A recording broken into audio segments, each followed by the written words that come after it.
অভিনেত্রী মেহের আফরোজ শাওন, চিত্রনায়িকা মাহিয়া মাহি এবং শান্তা ফারজানা নামে এক নারীর বিরুদ্ধে জুলাই অবমাননা ও অপপ্রচারের অভিযোগ তুলে শাহবাগ থানায় অভিযোগ দায়ের করা হয়েছে। শুক্রবার সকালে রাষ্ট্র সংলাপ ফোরামে নামে একটি সংগঠনের 3 সদস্য এই অভিযোগ দাখিল করেন। শাহবাগ থানার ভারপ্রাপ্ত কর্মকর্তা মোহাম্মদ মনিরুজ্জামান এ তথ্য নিশ্চিত করেন। ওসি জানান, যেহেতু সাইবার সংক্রান্ত অভিযোগ সেহেতু এটি ডিবি সাইবার বিভাগে যাচাই বাছাইয়ের জন্য পাঠানো হয়েছে।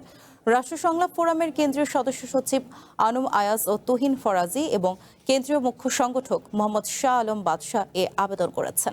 অভিযোগে বলা হয়, 1400-র বেশি শহীদ ও 30,000-এর বেশি আহত মানুষের রক্ত ও আত্মত্যাগের বিনিময়ে জুলাই আন্দোলন বাংলাদেশের ইতিহাসে একটি গুরুত্বপূর্ণ অধ্যায় হিসেবে প্রতিষ্ঠিত হয়েছে। কিন্তু সম্প্রতি কয়েকজন ব্যক্তি প্রকাশ্যে জুলাই আন্দোলন নিয়ে অবমাননাকর কর্মকাণ্ড ও বক্তব্য প্রদান করেছেন। বিষয়টি গুরুত্বের সঙ্গে তদন্ত করে প্রচলিত আইন অনুযায়ী ব্যবস্থা গ্রহণের জন্য অনুরোধ জানানো হয় অভিযোগে।